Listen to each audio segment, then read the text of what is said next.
Hello and welcome to another episode of Sales Haven Insights. Today we have John Ferguson, the CEO and founder of a new startup company that I have seen growing over the last sort of year, BatchBuddy. John, how are you, mate? How are you, Kenny? Yeah, doing Well, good. The sun's shining for a change, so we're not doing too bad today. it has been a great week, nearly, apart from a little storm now and again. I know. Listen, we've got John joining us today. For a couple of reasons. John has experienced the hospitality industry for many, many years, selling products, selling venues, just really, really heavily involved in the hospitality industry. So John's been up there, and he's also then dived into the technology space as well, developing a technology platform called Venue Booker, which has also been focused around hospitality. And now he's on this new venture with BatchBuddy, which is still more or less involved in the hospitality sector. So John has this experience that we really want to capture today. So John, I'm going to jump straight in. Could you tell us how you got into sales, how you got into selling in the hospitality industry? So I think hospitality is quite an easy industry to fall into. Hmm. You can get into work behind bars, you can get into different nightclubs, and that's primarily where I started. I came from teaching people outdoor water sports and that type of thing, and did a bit of side work down in Belfast and a couple of different venues.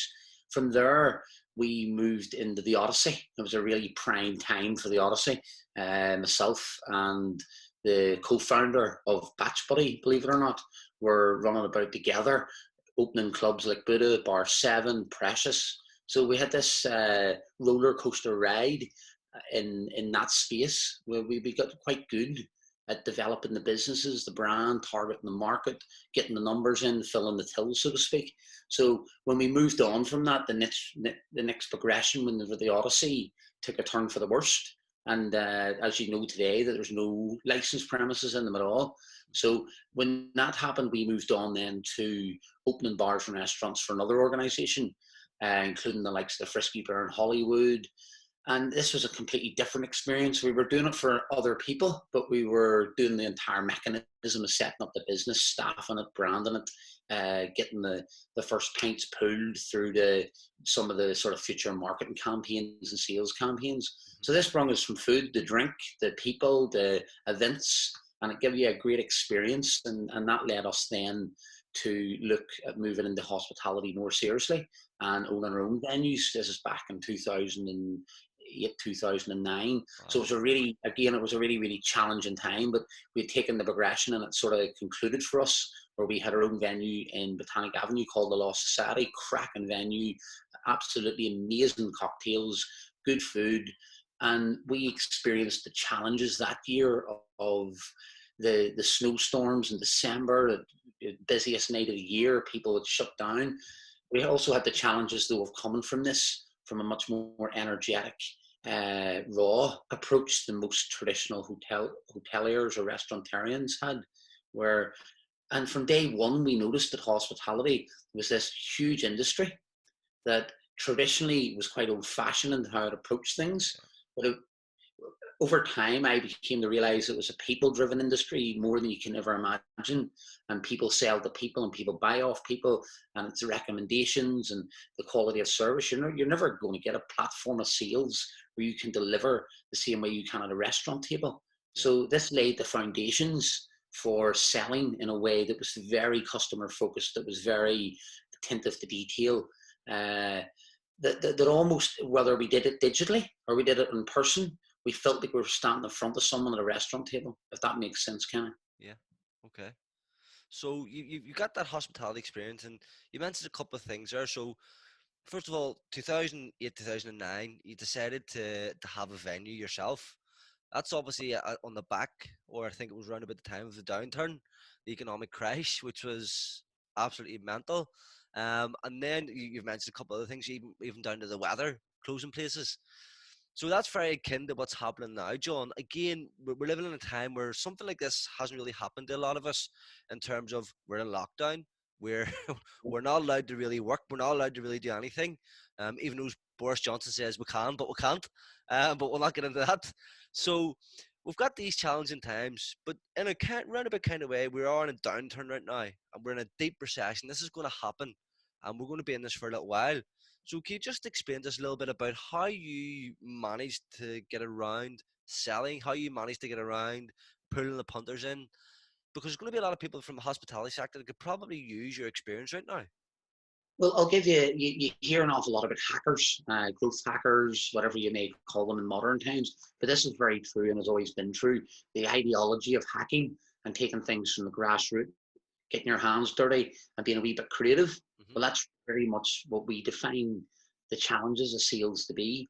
So to give you an example of that, back in those days, we didn't have huge budgets to go and do the traditional print media, the expensive adverts in magazines. So we had, but we still had a full venue to fill for Christmas dinners.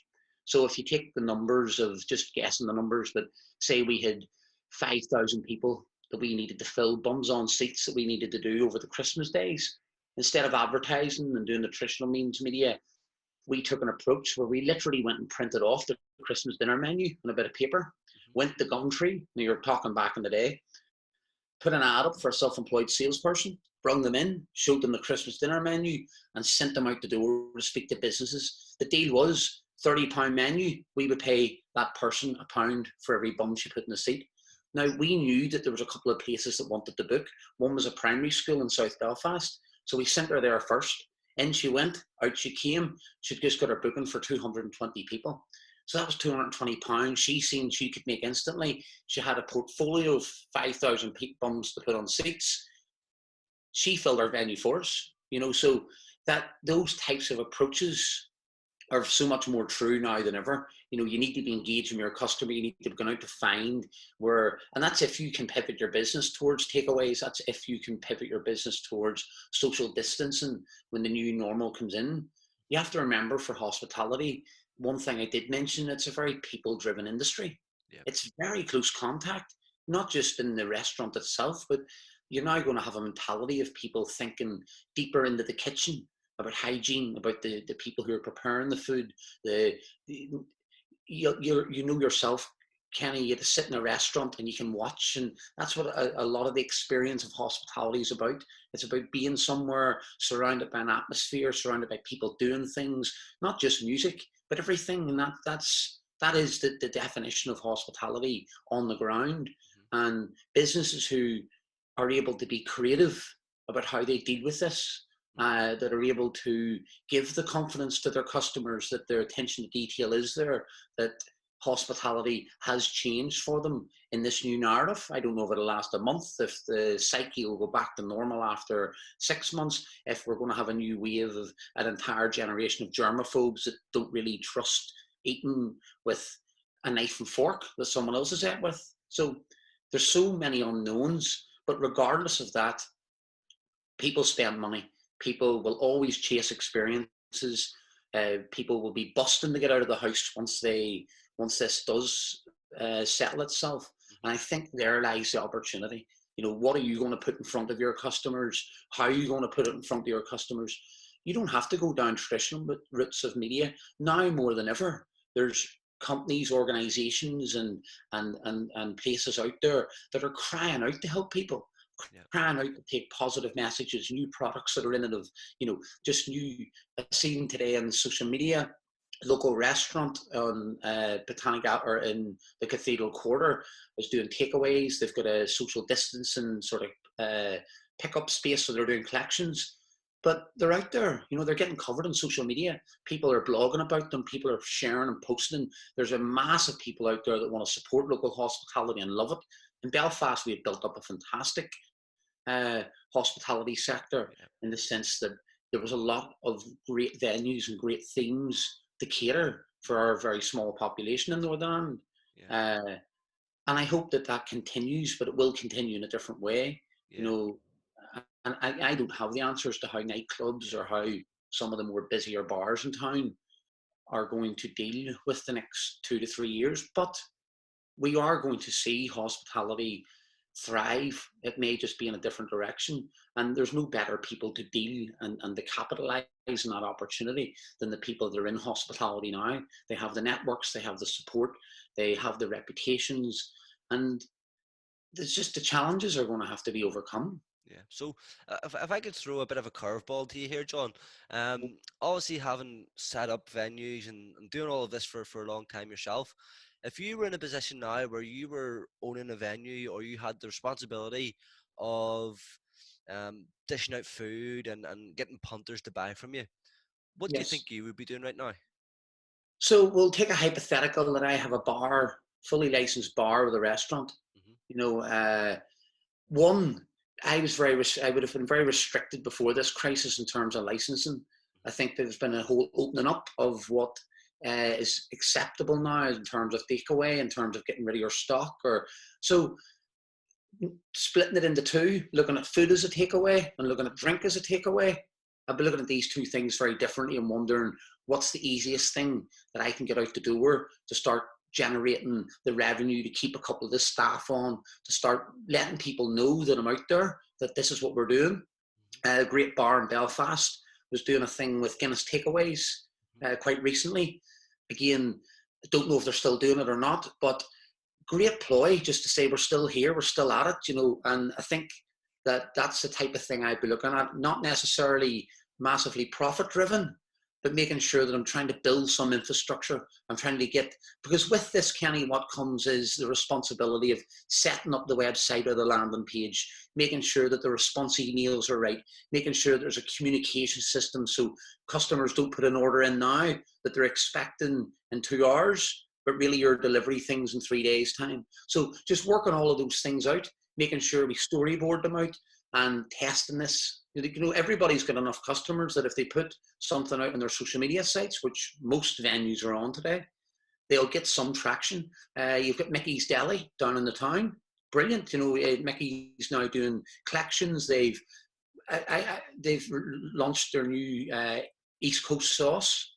You know, so again, you're seeing small businesses develop new streams, and it's keeping the wheels turning. So that's what I'd be doing. The answer more specifically, I'd probably be doing takeaway cocktails. I'd be doing a different menu for burgers, chips. You know, I don't know, depending on what type of restaurant there is in or whatever. I'd be looking at how can we minimize the packaging, environmentally orientated. How can we streamline a process where people can order and either pick up or we can do delivery, or I don't know if I would head towards the Deliveroos and the Uber Eats and Just Eats of the world. I Yeah. think I would test small because we're in quite a small market, and the social media reach we have here is great because it goes local, you know, and it goes within your generated area. So Yeah. I think I'd be testing to see what we could get working and what would be viable for us. Yeah, I think you've completely hit the nail on the head there with all of that, John. In terms of, so for example, Boojum. I'd went down to Boojum at the start of this. This has all happened. I was like, I really want a Boojum. Only place I could get a Boojum was Lisburn Road. Went down the Lisburn Road, and I'm standing there, and have to give my hats off to David Maxwell. He's in the actual Boojum himself, dishing out the orders for a collection. He's in there getting his hands dirty. And there's about, I would say, about 15 to 20 people standing waiting on their Boojum. Yeah. Then you have the Hatfield. You mentioned the Guinness. The Hatfield's going out there. They were doing the deliveries for the Guinness. Fantastic. And then you've got all the takeaways, the pizza places, the chippies. They've always been doing takeaways, but their business is now completely takeaway. So you have these businesses who have diversified and who have taken this. But then if we look at Dean's, I think it's Michael Dean, isn't it? Yeah. Look at him. You know, he provides quite a good quality of food, but he's not too good to not do deliveries. He's out there doing deliveries. So, Yes. you know, even you've got the takeaways here, you've got the chippies, you've got the pizza places, you've got your standard fast food, but then you've got these guys up here who run these restaurants. Now, this is just me being a little bit opinionated. I would say some of them out there seem to think that they're maybe a little bit too good to be doing deliveries. But then you've got these other ones who are like, well, we can bring high quality food to people's doors. Why would we not? I think, Kenny, it's. I would look at it slightly different. I think your observation's spot on. I think what you're seeing is the founders, the faces of the business, the guys who set this up, who originally were the creative brains, and the guys who had the ambition to go and start the business. Hmm. They're back around the grassroots, you know. But I think yes, it's admirable that they're out working, but I think what's more important is they're out learning. They're learning what's happening now, what can we do, and you're going to see that they're building that infrastructure so that they can redelegate, that they can see if this can scale out. How do we change our supply chains? How do we update our communication? Some of the things we talked about earlier. But I think, again, less the businesses think they're maybe too good for takeaways, and I think the shift compiled with the fact that a lot of people are putting furlough, there's a lot of unknowns about the future of the business.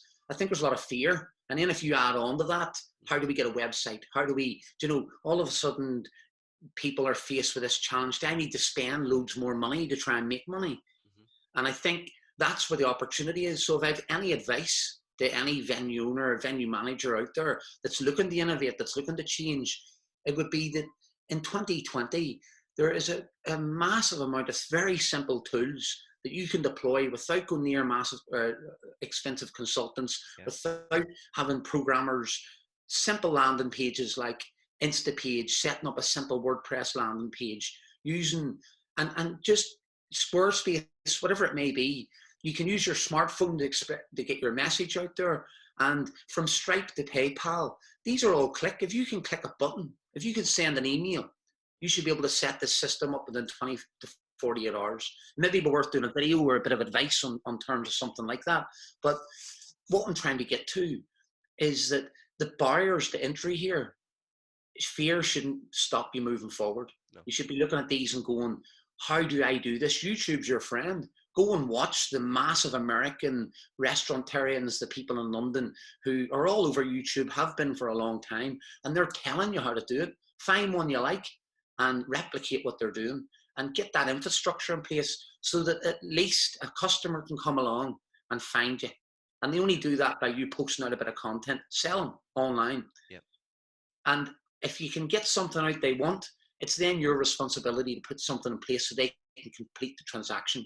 So that's show them something where they can see what they're getting and give them the ability to make that payment using a simple payment process built in Stripe or with one of the landing pages. All of this can be set up in a matter of hours. Yeah. Most of the venues have amazing pictures there. They probably have staff that are quite tech savvy, so that would be my advice. It would be that takeaways is an option, and it doesn't have to be a deminimizing thing to your business. Mm-hmm. I think that what I'm finding is that a lot of the consumers are willing to pay premium for premium products being delivered, whether that's a strawberry milkshake or a steak dinner, that's cooked at restaurant grade. There is a huge market for this. Yeah, 100%. Totally agree. And I mean, in the technology world, we talk about digital transformation, and we've been talking about digital transformation for 10 to 15 years, maybe 20 years, and it's taken so long for it to happen. But with this crisis, it's happened in the blink of an eye. Digital transformation has happened. Every single business has had to went digital. Zoom, use websites, use apps, use social media. This is how we connect with our customers now. So it's vitally important. I think, John, all the advice you give there is really, really bang on. I want to touch and stay with the hospitality theme here because it's really, really important. Our industry in Northern Ireland, like you say, is huge. We have a huge hospitality industry, from local hospitality to tourism hospitality. So in terms of marketing your business, because again, a lot of the hospitality industry is heavily reliant on marketing and then selling. Usually people will get out there and sell face to face, but marketing is really important now. Okay, so what would you recommend to businesses? Because again, I would say from your experience now, John, you've had a Kickstarter, a very successful Kickstarter with BatchBuddy, and that was completely successful through digital marketing, through social media. So if we take that experience and we transfer that to what's happening in the hospitality market now, how can businesses utilize that experience? So it's a great question. We touched there on building infrastructure and making sure your house was in order. So that's making sure your restaurant tables are set up, there's chefs in the place. So how do you get them through the door? Most restaurants have a great advantage. And I'm going to tell you, they've got a holy trinity of 3 secret resources or hidden resources that they often don't use. One is that they pretty much already have a presence in most social media platforms. So most venues that I know are on Pinterest, Instagram, Trello, TripAdvisor, There's a host of them, Facebook, Twitter, whatever. So there's an existing customer base that you can use to digitally market to. Mm-hmm. Two, they have amazing content. So most of them already have great pictures of their food or their drink or experiences or whatever. Mm-hmm. And I think number three is that they have products that they can give away. They have things that they can use to incentivize their guests to engage with them. And this is what it's all about. It's all about engagement, Kenny. So for instance, how I would translate that would be digital marketing. Very, very simple. Run a giveaway. Give a £100 gift voucher away for the takeaway orders, or for when the restaurant opens again, whatever it may be, or give 10 gift vouchers away for group Christmas dinner bookings or whatever it may be. Use a coupon system. Again, when we talked about some of these landing pages, these marketing tools are in there. It's not just about putting the page up and telling people what you do. Mm-hmm. The marketing element is 80% of it. You have to push them to that. Yeah. So before you get the ability, your website and your landing pages, or you as a person, is the person who's selling it. You're selling it through the close. So that's the last 20-30% in my eyes. And that's when you get the transaction. Everything before that's the marketing.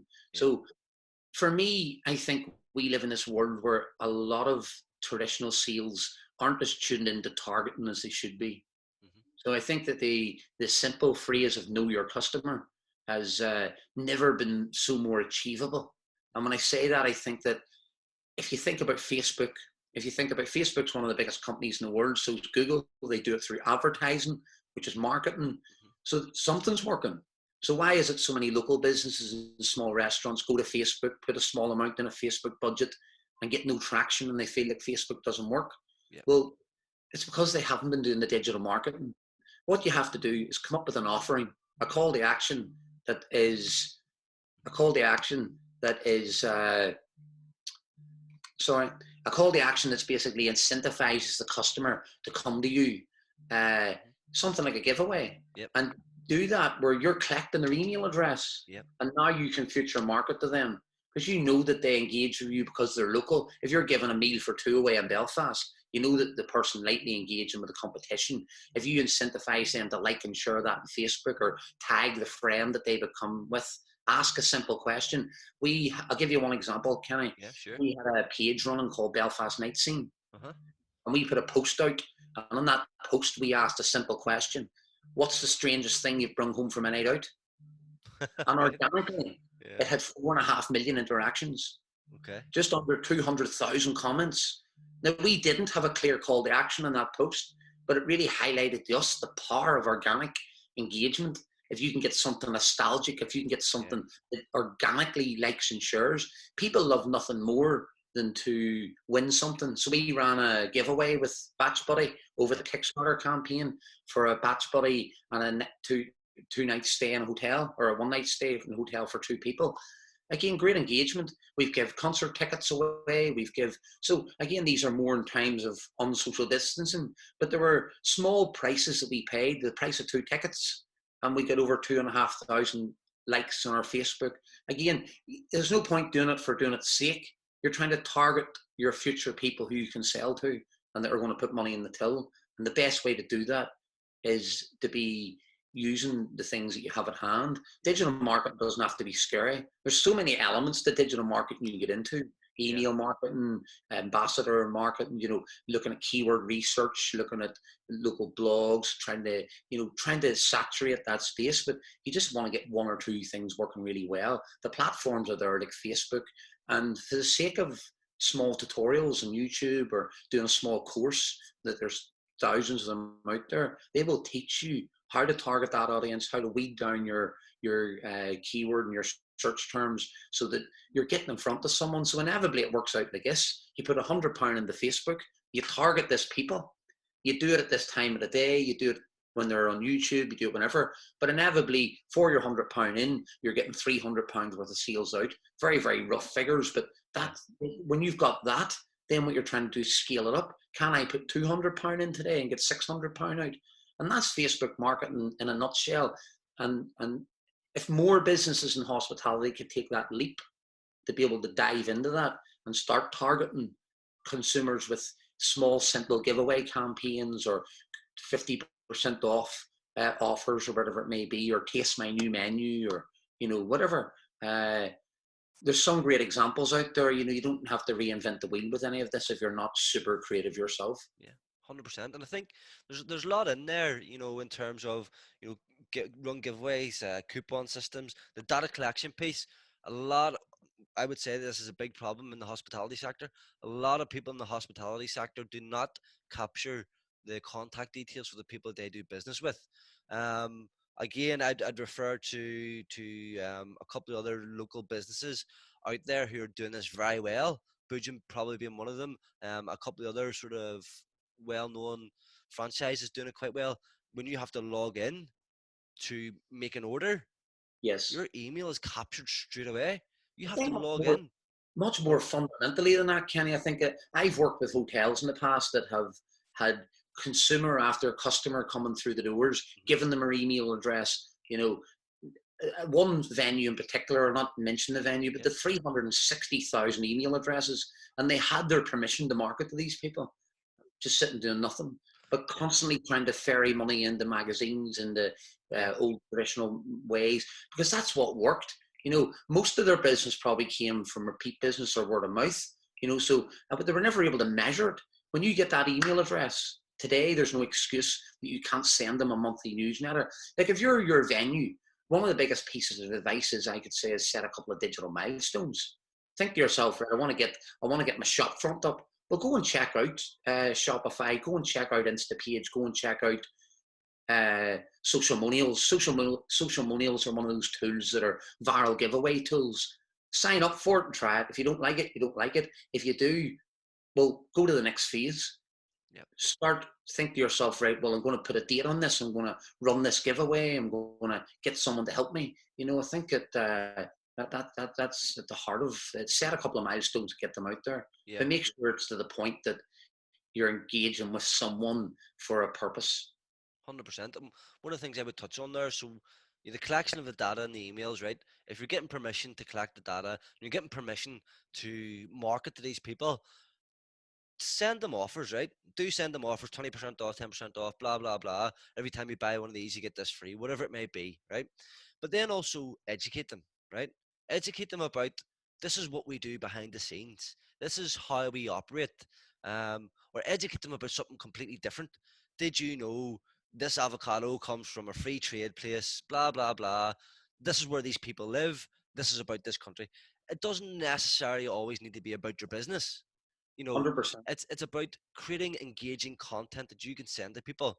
So I would say if you're getting that information, that data, use it wisely, and send the people the information they need. Second thing is social media.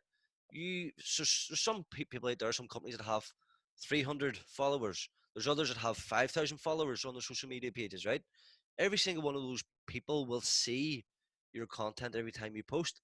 Now, people have a fear, and this is something that I've came against because it's an experience that I've been through. When I first started going out on LinkedIn, I was afraid to push out content. I was afraid to ask questions. I was afraid to engage with people. Once you get past that, and once you actually bite the bullet and just get in front of the camera, like what we're doing today, life all of a sudden becomes a little bit easier. I'll give you an example of that. I've seen it recently. I can't remember his name. The owner and the managing director of Kopi.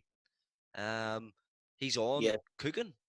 He's on doing videos, recorded videos, cooking in his Yeah. house, pushing that out to his followers and pushing that out through the page in Kopi. Niall from Hadski's doing the same. Yeah. Yeah. So Brilliant. these guys understand that people still need to see what they're doing. And again, it's what you said about the experience. They're still trying to give people that experience that we're still here. This is what we're doing. We're cooking. Well, We haven't stopped. to take you back a wee bit there, Kenny, to something you said about the email Hmm. and about not sending them a lot of nonsense, or being specific about what you send them and how you send them. And I think that's a huge important point. I think that we were talking about digital marketing and we were talking about sales and infrastructure, but if you think about the email itself, you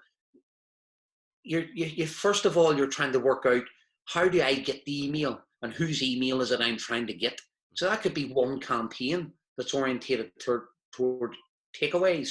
You could have another campaign that's on Facebook that's trying to engage with, you know, Christmas dinners, for instance, or trying to get feedback on what people think about Christmas dinners. But at the end of the day, you're trying to get that email address, because it's not so much about what can I send them just for the sake of sending them because I've got an offer. It's so much more about, what was this email interested in? What does this email represent in terms of a persona of a customer? Because if you got that email because they came to your landing page and downloaded your newsletter or your recipe for making a cake or a cocktail or whatever it may be, well, they're super engaged. You really want to be able to define that engagement and try to market to those people in a way that takes them through a sales pipeline. Now, it sounds super complicated, but it's not. Pretty much you're trying to work out who you're getting these emails off, and in emails you send them, you're trying to work out why you're sending those emails and what the end result is. It could just be a monthly newsletter. It could be this person engaged with you for baking, for some recipe for baking, and you now know that you could probably market to them using sweets, pictures of your sweets, or offers to do with, again, I know it's a very primitive example, but it's trying to understand, and that's the basics. The more and more you do it, and the more complex you can make this, the more different channels you can go down. SEO, keyword research, you can do advanced targeting, you can mix your content up. Am I doing videos? Am I doing GIFs? Am I using a picture? The more and more you do this, the more you look at the data, and it says, well, people really, really liked the video of the cooking, but they loved the picture of this, or we didn't have as much engagement with women over men, or we engaged with this audience that we didn't think we were going to engage with. It was people over 50 that were downloading what we thought was going to be targeted at under 30s. But that's the amazing thing about digital marketing. It's like you just have to set your system up, have a little bit of confidence to create a campaign, and from that campaign everything else will grow out of that. But you'll never turn back. You'll only ever learn more. You'll only ever be like, I never really thought of that. I never give keyword research any second thought. Then you have this massive realization that, well, pretty much the internet's just search. So when you come to search, if you're not getting your piece of blog, so for instance, it could be a restaurant wants to start blogging about local tourist attractions, the effect on hospitality and tourism, what their future plans are. Because tourism might not be fluctuating back, but we have 1.7 million people who traditionally, up until very recently, used Northern Ireland as their tourist base. We were very locally driven tourism, from Portrush to Newcastle, from so I think we're going to see more of that. Tourism hasn't went away, it's just changed slightly. A lot of our tourism did come from England and further afield, but the people that were going to Spain and going to Turkey and Portugal are now going to be going back to these places, probably, I imagine, because airlines are going to be dearer, and so you've all these other elements that are ferrying up to being able to engage new products and new services to these customers that already exist and have probably been in your venue at some point. Yeah, and I would say, on that, the whole digital marketing piece, keyword searches, SEO, and Facebook ads and YouTube ads and all these things, they can be confusing sometimes, and they can be quite daunting to a business owner. But there are companies out there. You're not on your own. You don't have to do it all by yourself. There are companies out there, or you will know somebody who can maybe help you.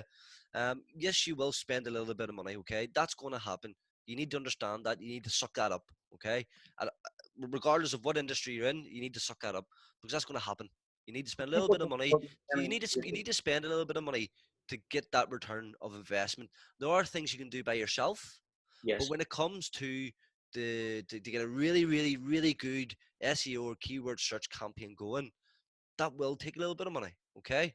Cover all elements yourself. I think the biggest challenge when it comes to spending money is that most people in hospitality don't mind spending at least a small amount of money to try something. The challenge is you don't have to be able to do all of this yourself. Yes.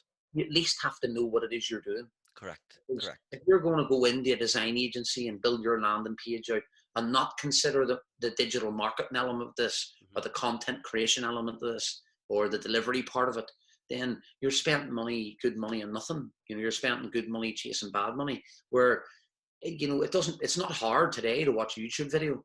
Yep. Literally, Very you easy. could put all the elements we've talked about today, and you could watch a 30-second to 2-minute YouTube video, and it will give you enough insight that when you do go to speak to that digital agency or the SEO marketing agency, that you're one, aware of what you're trying to do with them, because you know what you're looking to get out of it, you know what your budget is, and you know what it's feasible. Hmm. But then you're less likely to go in and be disappointed.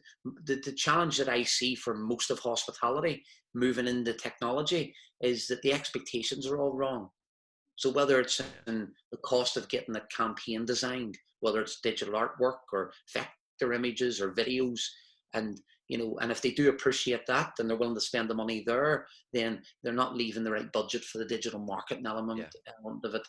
And if they say, we've got this small amount of budget for Facebook ads, well, it's not enough, because we've discussed you need to come into Facebook ads and do a bit of investigating. You Yeah. need to learn what's going to work. So if so, you have to bring those elements together. You have to spend the money on it. Organic marketing will only take you so far. Correct.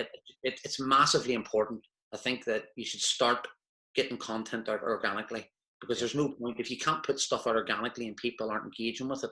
There's a high probability that the stuff you're going to put onto the ad platforms isn't going to be optimized for your ROI or your return on your investment or your call to action you were trying to get out of it. Yeah. So I think starting off and using your audience you have, getting some content out there. Start with doing one newsletter. There's one local company I want to mention, Beacon. They're on AppSumo at the minute. AppSumo is a platform where you can go and get a lifetime deal. So instead of having to pay monthly subscriptions for all these things, you can go to AppSumo, check out their landing page platform or something like Beacon that allows you to create little boxes that are sign up newsletters for your website or your landing Ah, page, brilliant. and it automatically sends it to them, but it collects your email. It collects their email and then allows you to send that newsletter out every month.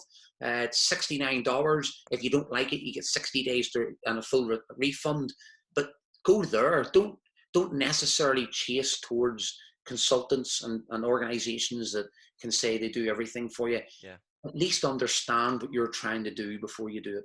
So whether it's going to AppSumo and trying a lifetime deal and getting your hands dirty and seeing what it's like, and then getting the help, then coming and saying, right, well, I can't do this, but I need this. Or, look, I've done this and I want someone to help me create the artwork or the content, or I need 100%. someone that's going to help me with the Facebook ads. So, but if you're going to run in and expect everybody to do everything for you, I think that's where the danger lies for hospitality. Yeah, there's an expectation.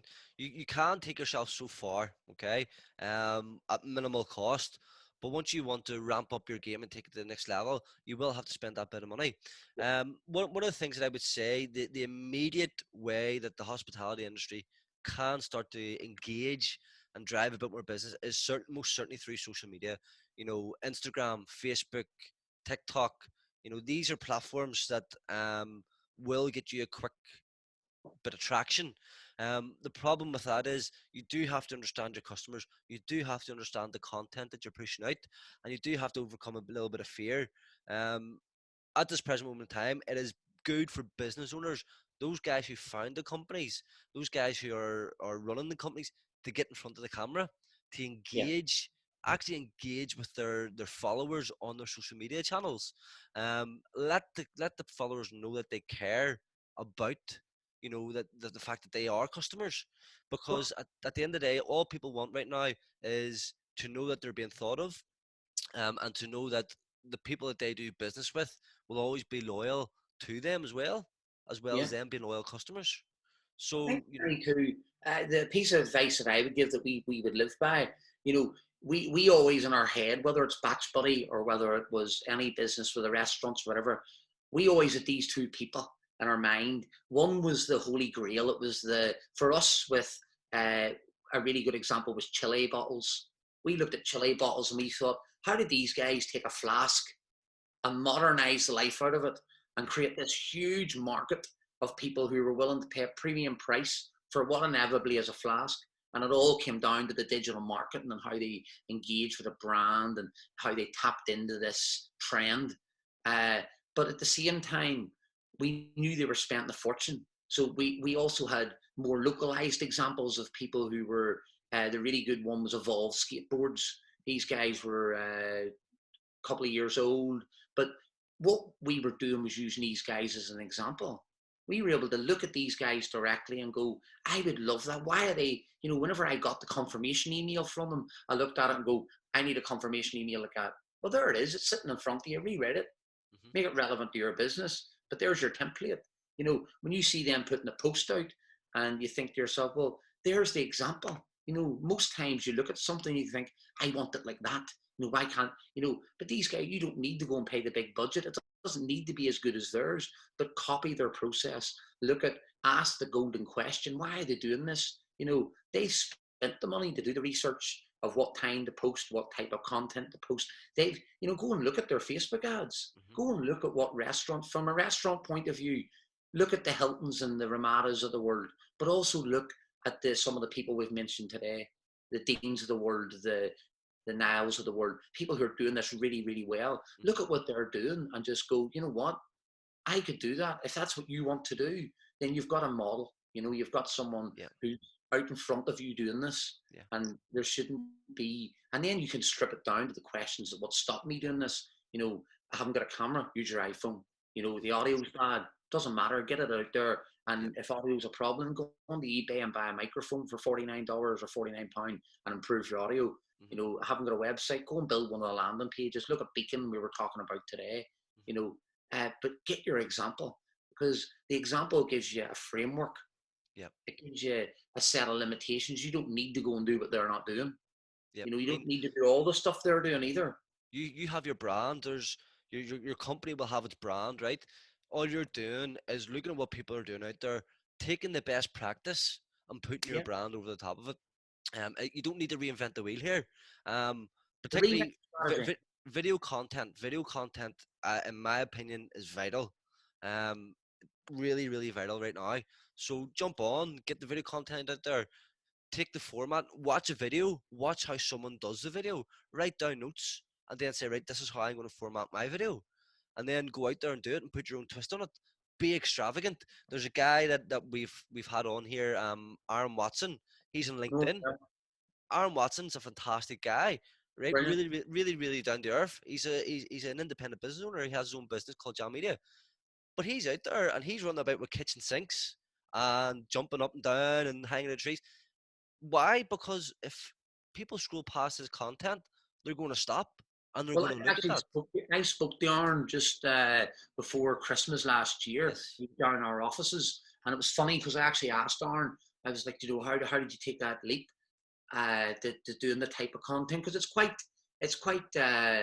real, and it's hugely dependent on Aaron's personality. Yep. And for the platform that Aaron was doing it on, you call him a bit of an innovator there, because it was very traditionally sales media focused. Prim proper, suit and tie. At the time, he had said he had a bit of pushback, that a few people close to him and advisors had said, don't know if we want to go down this route, you might make an idiot of yourself. And I think that the thing was that with this conversation I was having with him, you could also see in his eyes and his face, that was the entire thing that drove the excitement about this. He was doing something new. He was doing something fresh. Have people done it before? Yes. Have they? Is there massive media quality behind the production? No. But it's engaging. It's personality. It's and the voiceover bits. He does voiceovers. Aaron. Yes. And what better way for a voiceover business than to have such a face of it like Aaron? Yep. Out engaging, and he does a lot of I see him doing a lot of charity work. He's always spreading a pretty positive message, but it's all just real simple, real life stuff he's talking about, and great advice. So but yes, I think there's a great example, whether it's LinkedIn, Facebook. You touched on something earlier, Kenny, about like TikTok. You don't need to get your face in front of a video to make a video. There's great tools out there that you can you want to make teach someone how to make the perfect gravy as a restaurantarian, then you don't need to be in it. Just get your iPhone, show them the secret recipe, whatever way you make it, put it into a video, talk over it, try it a few times. If you don't like it, you can record it 10 times. It's only when you hit that send button, you know, it's a Yeah. completely different paradox to when someone walks through the restaurant, when everything's live in real time, you This is know. this is the other thing. I mean, just before we went live, I was going to introduce you, John, and I completely cocked it up. So I had to restart this again. Do you know what I mean? So people will, what you see in social media has maybe been rehearsed 4 or 5 times. So don't be afraid of that. And like I say, just get the content out there. I think that's a vital thing right now. Content is king. Get the content out there. Drive your organic content. Once you get that there, you'll hit a plateau. Then you probably need to start paying a little bit more to get a higher return as well.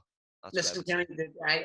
Kenny, this is the one area that I need to take my own advice. We are the king of procrastination when it comes to the getting our content ready and getting it out there. You know, we have BatchBuddy, so we've had delays in terms of our shipments and stuff. But for Kickstarter, I'll talk about that in a wee minute. But Yep. you know, we should have been making more videos. We could have been making more videos, but there's always that other barrier to entry that stops you doing it. So we move slow and steady forward, but you know, we should be doing more. We should be making more educational videos showing how to make brambles with a jug. You know, if you don't have a shaker in the house, how you can hack your way through all our tips and tricks and little insights about the cocktail world. So we are going to start looking at this because for us, it didn't really fit into the framework. We wanted to get our bottles, get them out the door, and we had a content strategy that was developed around that. Hmm. But now with COVID and the delays, we're having to rethink and we're having to change the strategies that we were going to deploy initially, so we can keep engaged with our customers, so we can give them content of value, so that they will come back, and that at the end of the day, you're living in a world today where you should be giving some of your best stuff away for free in terms of Yeah. digital content and your knowledge and your experience and what you bring to the table. You know, if you're a restauratarian, what better way to win people over to come to your restaurant than showing them how you make your famous Completely. whatever? You know, Completely. it's if anything, you're driving them the want to come down to your place, to sign up to your newsletter, to book you that first week you're open again, or to engage with you on social media when you announce you're doing your takeaways. Yeah. I mean, that's a good point. People want to learn. People want to learn new skills. People want to understand how things are made. Human nature is curious. We like to be curious. We like to ask questions. We like to find out how things work. And so someone can get an insight into the back end of your business, or into an insight into your specialty, or a dish, or whatever it may be. Give them that insight. That's important. So what I want to do now, John, I want to touch on your top sort of challenges that you have faced selling in the industry. I mean, we've covered quite a lot there already. Is there any other challenges that you could think of? Uh, I think it's more of an observation than a challenge, but without having the knowledge of it, it can become a challenge very quickly. Uh, Northern Ireland's quite small, Hmm. so we're for BatchBuddy very much focused on a global product. You know, we'll start testing the product in Northern Ireland, but very quickly for us, the focus becomes all United Kingdom and Ireland. You know, filtering in the US markets possibly in the future. So for us, we really are at an advanced level in terms of how we use the internet and how we intend to engage our customers. Hmm. So it's all about how much can we digitize it. I think locally the challenge you face is that a lot of your market's offline and Hmm. you're engaging with that offline audience using technology. But the audience is small. You know, you have Yeah. 1.7 million people in Northern Ireland, whatever the sort of figures are. But we less have diverse groups, so we don't have this huge arterian or cultural different groups. So we don't have an upper class that goes to this type of restaurant, that spends in these types of shops. You know, we have these small groups of people, but they're the same type of people, and all they do is change their behaviors. Hmm. Or, you know, for instance, cocktails.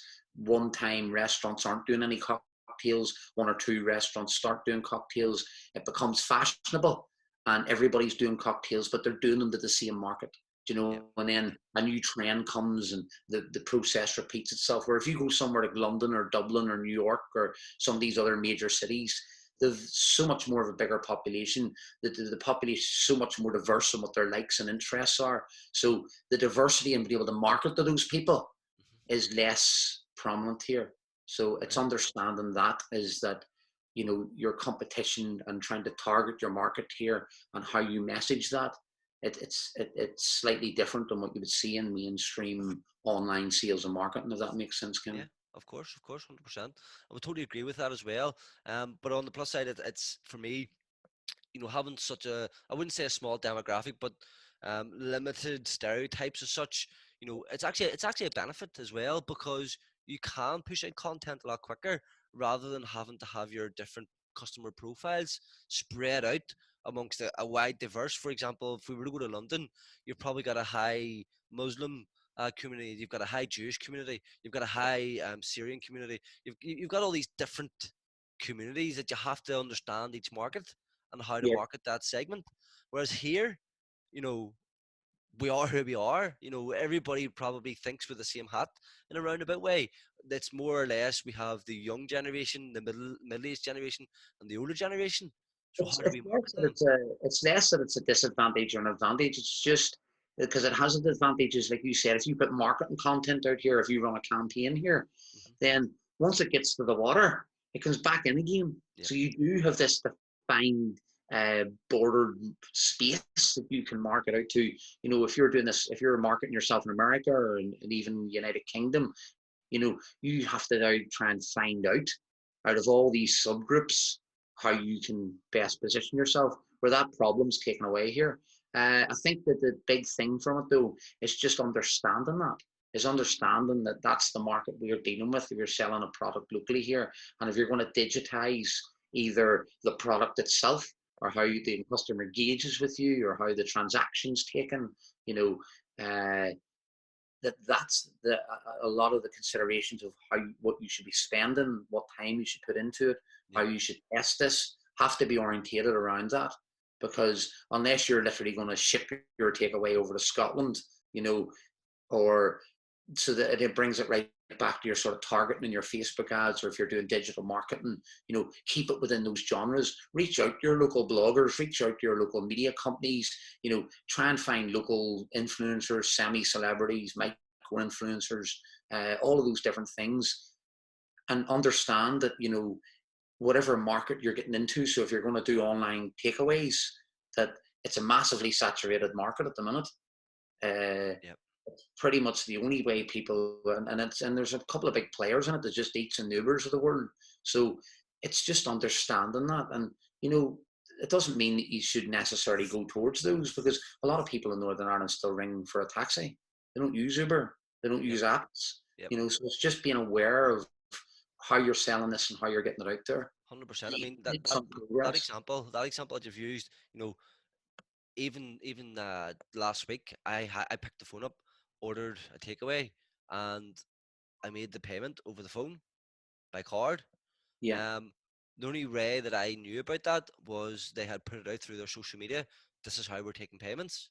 So there are companies out there who haven't even went to the full scale of a website, but they're using their social media platform to digital market how they're taking payments, and now they're rammed. So there's different methods and different ways of doing this. John, I want to move on now to ask you about your three top tips for selling, particularly in the hospitality sector at the moment. So I suppose the first tip would be get your messaging right. Just try and understand what you're trying to do. Do a wee bit of planning. Understand what your pipeline looks like. You Hmm. know, and if you can understand that, and it has the ability to get someone in, engage with them, and give them a call to action, then you've given them the ability to at least pay you or engage with you or do whatever. Because any of that's missing, you're in trouble. Yep. You could be filling a funnel and it's blocked. So my first piece of advice would be understand that your sales process at its simplest level. And if you don't understand it, then learn that part.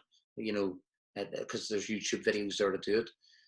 That would tie in to my second piece of advice is that with most sales pipelines and ways that you want to sell today, that it's being done really, really, really well. And it's been done on the internet, or it's been done by someone that's out there, that all of their content's online. There's case studies, there's white papers, there's like I think about the guys at Jump Cut that do YouTube, huge channel. They make tens of millions every single year. All they sell is a digital product. Mm-hmm. If you were to look at their digital product and replicate that for any physical product, the sales pipeline, the targeted ads, the email follow-ups, all of that stuff, it's such a robust system. But all they're doing is selling £1,000 premium YouTube channel tutorial videos. Yeah. So, and people line up for them. So it's that would be the second piece. I think the third piece would just be try and be a wee bit creative, and if you're not creative, I know that's not for everyone, but digital marketing and if you can't be creative, then pay that wee bit of attention to detail, and don't be scared to use tools, because most of the tools you can use, like Canva, Glorify, Beacon, any of the ones we've mentioned today, all of them come with great templates. The templates were designed by designers. If you can change a color and upload a logo, you're good to go. But and if that's how you express your creativity, if that's how you define your message, your branding, your look and feel, whatever it may be, then try and sort of work on that and get a baseline, because you don't want to be all things to all people. So it's important to get that branding element of it. But and I think that's where the creativity comes from. I think it's not necessarily about doing loads of different creative things every day. It's about being creative with your brand. It's about being building on your brand messaging and the way people look at it by being creative, whether it is doing a giveaway or whether it's doing something where some of the pizza shops have been make your own pizza. They'll deliver you the dough and the ingredients to be able to make the pizza. They're charging premium for it, but it's really creative. But it's not that hard to and for me, yes, even if you didn't have the idea, the creative part of this is delivering that cool idea to your customer. Yeah. And I would say, be creative or be inspired. There's people out there who maybe aren't as creative, so get inspired. We touched on it, have a look at other, you don't necessarily need to look in your industry. If you want to create a video, go and look at a video that you've maybe watched, that you've been drawn into, and go, I might try and take some of this and implement this into my industry or implement this into my business. So be inspired and don't have a fear. Overcome that fear as well. I think for me that keep it simple too. So the more complex the video you're looking at, the more complex the sales pipeline or email automation, then the more chances you have to miss an opportunity for the low-hanging fruit in these current times. 100%. So that would kind of lead on to, what do you think you would change about how people are selling? I mean, things have changed a little bit now, but is there any things that you see that you would change in how people are selling in hospitality? I think that my initial gut feeling to this would be stay away from the traditional means. As much as the expensive ways we used to market ourselves, and we were drawn into them as an industry, very much so. Like what would that be? Like you're talking about your sort of print media, your sort of expensive trade shows, the revolving door of consultancy companies, and we can get you 1,000 likes on your Facebook. We can create this brilliant brochure for your Christmas dinners. It's really getting away from that and getting into understanding what you need to do for your entire pipeline, understanding what this digital thing is, what is digital marketing, how do I sell online, because they're so good at doing it offline.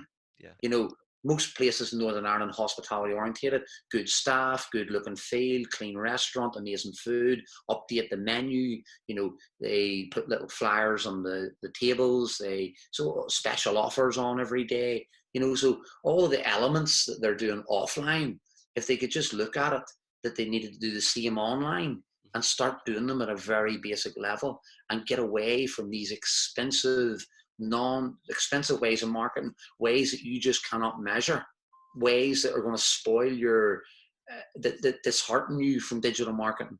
You know, you spend 500 to £1,000 doing this campaign, and you don't actually know if you get any bookings from it. Yeah. You don't know if, because you were sold something, because these people are also selling things. So it's like, take control of your own sales pipeline and try and understand the golden opportunity that lies in hospitality. You're the ones that have been dealing with these people. You're the ones that have been face to face with them. Most digital marketers never get that close. Yeah. You know, Correct. most companies online, you know, outside of knowing their email, knowing what time they're on, and knowing what their top 3 likes are, it's a very generic thing. You have an opportunity to put what is a very real offline, people to people driven industry, and be smart about how you place the tech on it, so that it does automate better, that it does increase sales and revenue, open up pipelines to new products and services. But you don't need to build the Taj Mahal. You know, you just need to build something that engages with a audience, that sells something, or gets someone to sign up for your giveaway so you can get your newsletter out the door, or wherever it may be. You know, so I think if I was to sum that up into a simple word or a simple sentence, it would be, I think that I would love to see the hospitality have more confidence in moving toward digital sales and marketing, and capitalizing on those resources and the social media sites that they already have, and the emails walking through their door. Yeah. Brilliant. I would completely concur with that, John. I think from your experience as well, mate, you know, you've been here, you've had the venues, you've went on this mad technology journey with Venue Booker for like the last 5 to 7 years, I think. And now you've got BatchBuddy. Now, Venue Booker put you right into the forefront of technology, software, and developing online web pages and on different platforms like that. And then BatchBuddy has just been a complete digital marketing um, process for you in terms of you've had the Kickstarter, you've had all of that. So talk to us a little bit more about all of the sort of things that you've been up to recently. So I think that this is our BatchBuddy products. I'll just show you them. So these are our sample bottles. We had, and to give you the 30 seconds overview, just over a year ago, we had the idea of completely revolutioning how people make cocktails. Yeah. And we basically, people have been using cocktail shakers and little micro measures. Hmm. We hit the Cocktail Academy, and we've been teaching people and doing it in our restaurants for years. And literally, there's never been an easy way to make cocktails. So we developed these batching bottles. Basically, this is the Bramble bottle. You fill the ingredients to the line, Hmm. put it in the fridge for 2 hours, put it in this glass, garnish it like this, and you've got 6 cocktails good to go. Hmm. So we took the whole idea of batching more than one cocktail at a time and brought it a consumer-based product that allowed people to make really high-quality cocktails from the very first time with absolutely no experience. And we've seen the opportunity not just to sell this cool new product that we invented, but also to be able to sell the drink and the ingredients using online, which is Okay. sort of the e-commerce element of this in terms of Okay. capitalizing on a new market, So online drug dealers. you would be selling the drinks in terms of, let's say, Belfast artisan gins or For, vodka for, or. for this, we would sell the gin and creme de mure. So we could have a premium gin, we could have a local gin on, we could have a recommended gin. We see this as a huge opportunity for us to move into that space, and through brand placement and through partnerships, we'll be able to build our online offering of different spirits and ingredients that we would use. Okay. Because it's cocktails is like everything else. It very much goes on recommendation. If we have a favorite gin, a lot of the customers that we would have been teaching how to make cocktails, or bars and restaurants in the past, generally went with the one we recommended because of the balance of the drink, or they felt that that's the ingredient that made it the best it could possibly be. You know, cocktails is open to interpretation to a lot of time with the ingredients you put in, and we encourage people that if you're on a budget, use a budget gin. If you like a certain type of gin, use it. You know, but it does open up that opportunity for us to be able to create that business model and grow that out using a partnership model. But we then launched on Kickstarter. We believed that the best way to try and prove this market out wasn't to spend our way to success. So we created these prototypes, and we launched it on Kickstarter, and we had a fully successful Kickstarter. We done over £10,000 worth of pre-sales, and we used that funding to go and get all the stock you see behind us now. The only point that we're missing, so as well as our bottles, we do little garnish kits with metal straws and bits and pieces in them, little funnels, your lemon squeezers, little cooler bags, this type of thing. It's all available on batchbuddy.co.uk if you want to have a look. But COVID came along, and we ran into a problem, and the problem was with the bottles and getting the print on the design of the bottles. We hadn't realized the difficulty of the technical difficulties of getting a design onto a bottle that would inevitably allow us to give this to a consumer, and the consumer to fill the ingredients up and it to make a really good cocktail. So we had to solve that problem sort of late January. Then COVID came, and we're just waiting on the delivery of our first batch of bottles.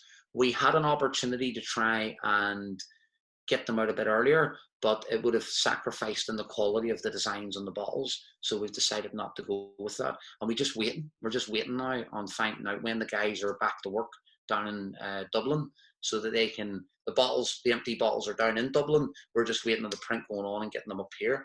But that has that has been unfortunate for us. It's frustrating. If I could mold the bottles and get them done myself, I would, can I? But we don't. It's a very important point.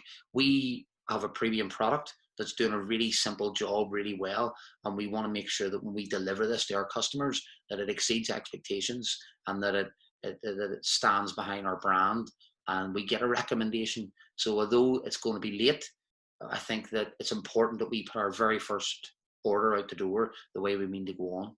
Okay, perfect. I think, from my point of view, I had you down at the event. You kindly partnered up with me for the Sales Haven event a while back, and you were providing the samples. You were talking to people about it, and the quality and the taste of obviously the cocktails was great as well. And especially now, a subscription model or a cocktail kit to your door. Who wouldn't want that? Do you know what I mean? So very frustrating for us now, because we would have, if we had had our bottles just before this crisis, yeah, I think would have had as many bottles left in the room because we'd have sold them all. Because we have great feedback, and we've had some of our early backers frustrated themselves that they couldn't get their bottles into the hand to be making cocktails in these summer days in the back garden. But they've got it to look forward to, and we are doing everything in our power to make sure that it's a big lesson, Kenny, whenever you go from, and whether you're doing this for what we're doing, which is developing a physical product and that's no one's ever seen before, that doesn't actually exist, and then you're trying to find out, will people use this? Is it a problem that it solves the way we thought it was going to? And using Kickstarter for us was great because we were able to sell hundreds of these and generate money and pre-sales to be able to go and get the order. So for us, that gives us a massive amount of confidence that, one, we've got this product that will work and people will buy, and that there's a demand for it. So I think that it's just, it is massively frustrating that we couldn't have got it out by now, I think, but that's one of the joys of Kickstarter. And like I said, it doesn't matter you're launching your business online, going takeaways to your restaurant. There's so much involved in bringing any product to market, whether it's the digital infrastructure, the online marketing, delivery of your product. What do you put in your marketing in terms of expectations? We had hoped to get out for Christmas. That was massively ambitious on my part. That was before we knew we were going to have a challenge with the first guys we worked with in terms of developing the designs for the bottles. Once we'd solved that problem, we didn't realize COVID was going to come and slow the whole process down. So, in essence, you have to look at this better and go, we have to put milestones in place. We have to try and put dates and try to achieve targets for those. But when one of them doesn't come through, or you have to pivot slightly, or you have an area of your business model that isn't going as fast as the other, you can't stop. You must keep moving forward. You must engage with your audience, inform your customers, which is another great reason why we did it through Kickstarter, because it is a platform that promotes brand new products that have design cycles, sample cycles, where there's so many different things can present themselves as challenges, that it gives you that platform. If we had done this solely online and sold to customers with the expectation of solely getting them out for Christmas, it'd be very damaging, you know. So you'd be now dealing with more and more customer service inquiries, explaining yourself of why the delays are there. So I think it's just that again, there's been a lot of lessons, and we're constantly learning ourselves every day. You know, whether it be in terms of how to supply this, how to develop our supply chains, how to improve our margins, how to improve designs. You know, you're learning so many different elements of your business every single day that it doesn't take long once you take the leap to go towards the internet that you would sort of consider yourself semi-techie, you know. Yeah, I think, it's been brilliant to have you on, John, from this point of view in terms of the hospitality side, a sector that has been hit really, really hard at the minute. And for you to just give that insight, from your point of view as someone who's experienced the downturn already, and who's heavily been involved in the hospitality sector, but then also from a digital marketing point of view, you are very, very much clued into the digital space. You do understand how important it is to the business, and you've used that, at the moment for your current business, which is indeed a startup business as well. So there's lots and lots of great information and content in this interview, John. So I just want to say a massive thank you for jumping on with us, and I'm really glad that we've been able to capture this. So thank It's you. been a pleasure, Kenny. And if there's anybody out there that watches this, that you can hit me up there at my email, visit me, get me on LinkedIn. I'm more than willing to answer any questions, give a piece of advice, or if you have a particular area of some of the stuff we've talked about today, if you want a half an hour of my time to talk about how you could innovate, maybe get some of the restaurants locally, if you just want to look at how you could very quickly get a takeaway process up and tested and see the viability of it, then just let me know and I'll jot a few notes down or give you a bit of feedback. Accent.